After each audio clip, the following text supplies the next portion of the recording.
Physical and environmental security policy.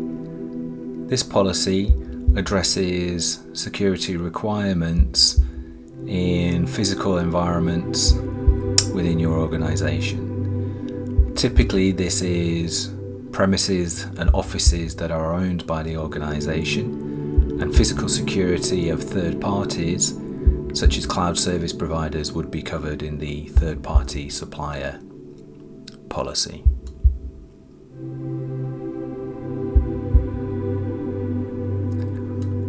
The purpose of the policy is to prevent unauthorized physical access, damage, and interference to the organization's information and its processing facilities.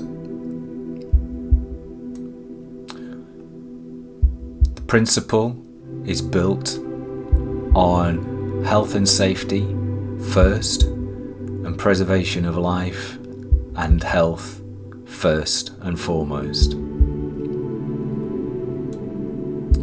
There are policy statements around the physical security perimeter. These you would expand and include based on your own specific physical security implementation and what's in place within your offices. The text in blue is guidance and pointers, and to be replaced by things that are specific to you. There are policy statements on secure areas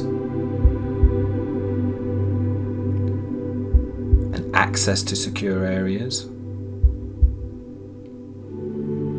There is a policy statement on employee access, focusing on least privilege, granting access based on role.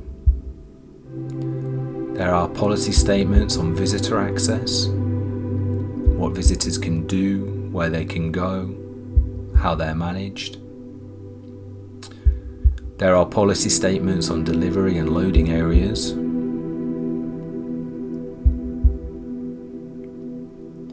We look at network access control, physical access to network points and cables. So cable security, protection of cable security.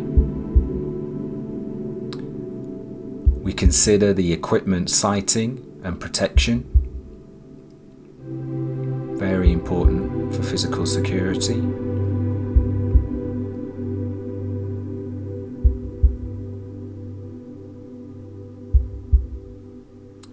And finally, we end with the usual policy compliance statements around how we're going to measure compliance, how we're going to manage exceptions to the policy, how we're going to deal with non-compliance, and the process of continual improvement.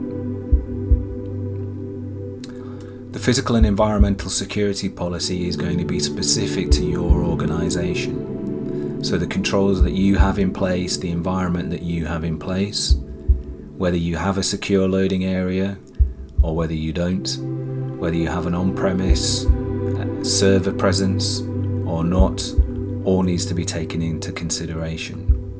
But for now, that concludes the physical and environmental security policy. Thank you.